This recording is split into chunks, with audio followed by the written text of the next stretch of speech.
Hello what is up guys, this is Surabha Mucharga and I am back here with another video.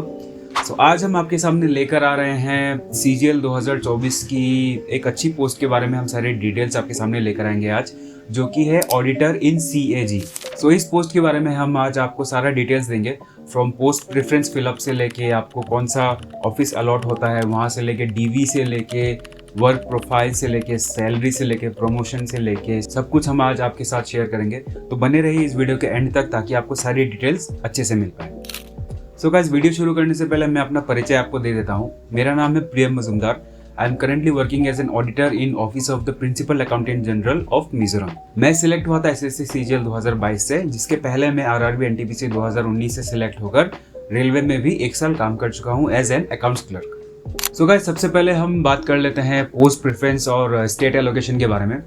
तो process क्या होता है कि आप जब पोस्ट प्रेफरेंस फॉर्म जब एसएससी सीजीएल की आती है, तब आप अपना पोस्ट सिलेक्ट करते हैं कि जैसे आपको पहले इंस्पेक्टर चाहिए, फिर आपको एएसओ चाहिए, फिर आपको XYZ चाहिए।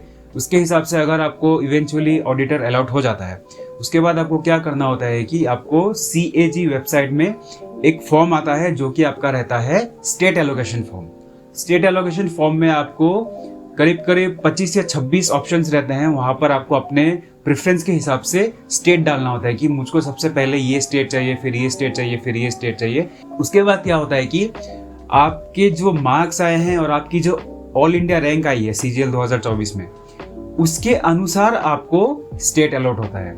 सपोज फॉर एग्जांपल आप ऑडिटर्स में सबसे पहले रैंक पर हैं, सीएजी ऑडिटर्स में सबसे पहले रैंक पर है, तो आपको अपनी फर्स्ट प्रेफरेंस वाली स्टेट मिल जाएगी।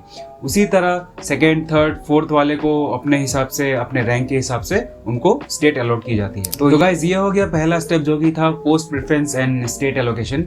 इसके बाद अगला स्टेप होता है कि जिस ऑफिस में आपको एलोकेशन दी गई है, उस ऑफिस से आपको फ़ोन आता है कि आप ज्वाइन करना चाहते हैं या नहीं ज्वाइन करना चाहते हैं। तो उसके अनुसार आपको रिप्लाई करना होता है कि yes I am willing to join और I am not willing to join. उसके बाद वो आपको एक डेट देंगे, उस डेट में आपको जाकर उस ऑफिस में अपना सारा डीवी कराना होता है, जिसके डीवी कराने के बाद आपको वहाँ से ज्वाइनिंग मिल जाती है एक सर्टेन डेट के बाद, जो कि आपको ऑफिस ज्वाइन करने के बाद डीवी करवाने के बाद आपको सब कुछ पता चल जाएगा। तो ये था पहला step of joining as auditor in CAG. So आगे अगर हम बात करें दूसरे नंबर पर, तो हम वर्क प्रोफाइल के बारे में बात कर लेते हैं। एज एन ऑडिटर आप जब सिलेक्ट होते हैं तो आपको ऑफिस में भी पोस्टिंग दी जा सकती है या फिर आपको फील्ड में भी भेजा जा सकता है। वो डिपेंड करता है कि कितने स्टाफ है और कितनी ज़रूरत है फील्ड पर लोगों को भेजने की। अगर आपकी पोस्टिंग जनरली ऑफिस में रहती है तो जनरली वो 10 to 5 का वर्क रहता है हर दिन। फिर डेस्क जॉब रहता है, बेसिकली सेक्शन में आपकी अलॉटमेंट होगी, फिर सेक्शन में जो भी आपका एडमिनिस्ट्रेटिव काम रहेगा वो सब आपको करना पड़ेगा, जैसे कि फाइल वगैरह पुटअप करना, या फिर दिल्ली सीएजी से अगर कोई ईमेल आता है तो उसका रिप्लाई पुटअप करना, अपने सीनियर्स को मदद करना जो भी एडमिनिस्ट्रेटिव काम है उसमें। एंड 5 डेज़ का वीक होता है, सैटरडे संडे हमेशा ऑफ रहता है। जब आप फील्ड में रहते हैं तो बेसिकली क्या होता है कि 12 महीनों में से लगभग 6 to 7 मंथ्स आपका फील्ड में गुजर जाता है। बेसिकली ऐसा होता है कि एक शेड्यूल बनता है ऑडिट करने के लिए, जिसमें कि आप महीने या 2 महीने तक आप फील्ड में रहेंगे, वेरियस स्टेट गवर्नमेंट के ऑफिसेस को ऑडिट करेंगे, फिर आपको हेडक्वार्टर भेज दिया जाता है। बेसिकली जो भी आपका फॉर्मेलिटीज़ रहता है फाइल वाइल पुटअप करने का, वो आप ऑफिस में करते हैं। फिर 1 महीना ख़त्म हुआ, फिर आपको 1 महीने के लिए फिर फील्ड में भेज दिया गया। फिर आपने फील्ड में ऑफिसेस को ऑडिट किया, फिर आप वापस अपने ऑफिस आ गए, वहाँ पर फिर आपने 1 महीने गुजारा। तो इस तरह से एनुअली अगर आप पकड़े तो 12 महीने में से 7 महीने आपको जनरली फील्ड में गुजारना ही पड़ता है while auditing other offices, other state government offices. तो गाइस, आगे अगर हम ऑडिटर के प्रमोशन के बारे में बात करें तो this has one of the fastest promotions amongst all of the post in CGL. So इसमें बेसिकली क्या होता है कि आप लेवल 5 में ज्वाइन करेंगे as an auditor which is 2800 grade pay. 3 साल तक आप जब एज एन ऑडिटर काम कर लेंगे, उस सर्विस पीरियड कंप्लीट कर लेंगे, उसके बाद आप एलिजिबल हो जाएंगे SAS एग्जामिनेशन के लिए, जो कि होता है AAO के प्रमोशन के लिए। तो आप अगर पहले अटेम्प्ट में अगर अपना SAS निकाल लेते हैं तो आप 3 से 3.5 साल के अंदर लेवल 5 से सीधा लेवल 8 तक पहुंच जाएंगे, which is 4800 grade pay. 4800 grade pay पहुंचने के बाद उसके 4 साल बाद, एग्जैक्टली 4 साल बाद आप ऑटोमेटिकली लेवल 9 पहुंच जाएंगे। उसके लिए आपको कोई एग्जाम नहीं देना पड़ता। आप ऑटोमेटिकली लेवल 8 के 4 साल बाद आप लेवल 9 अपने आप पहुंच जाएंगे।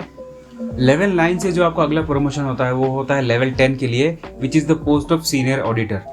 लेवल 9 से लेवल 10 पहुंचने के लिए लगभग आपको 8 से 10 साल लग जाते हैं। और ये प्रमोशन जो होता है वो बेसिकली वैकेंसी के ऊपर डिपेंड करता है। अगर आप जिस ऑफिस में अलॉटेड हैं उस ऑफिस में अगर वैकेंसी रहती है और अगर आप जो भी उसका क्राइटेरिया है कंप्लीट कर लेते हैं, which is basically performance and completion of tenure, अगर आप वो सारा कंप्लीट कर लेते हैं तो आप लेवल 10 तक प्रमोट होकर as a senior audit officer आप बन सकते हैं।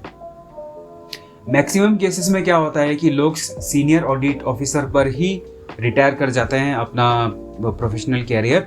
लेकिन अगर आप बहुत ही यंग एज में एज एन ऑडिटर ज्वाइन कर रहे हैं और आपका परफॉर्मेंस एक्सेप्शनल रहता है तो सीनियर ऑडिट ऑफिसर के बाद आपका और एक प्रमोशन होता है लेवल 11 के लिए, जो कि होता है DAG, which is deputy accountant general.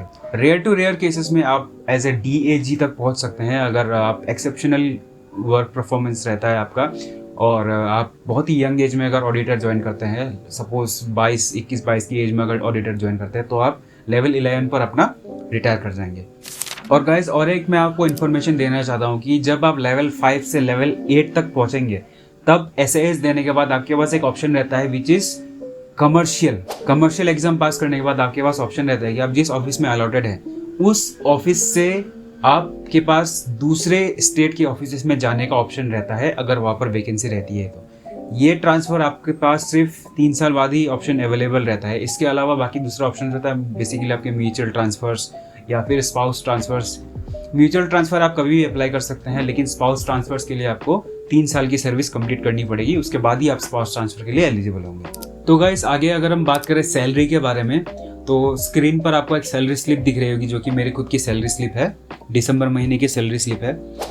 जैसा कि आप देख सकते हैं कि ये दिसंबर की सैलरी स्लिप है, पे बैंड इज़ 5 और हमारा बेसिक पे है 29,200, जिसके ऊपर यहाँ पर 53% DA लागू हो चुका है और इसके अनुसार 15,476।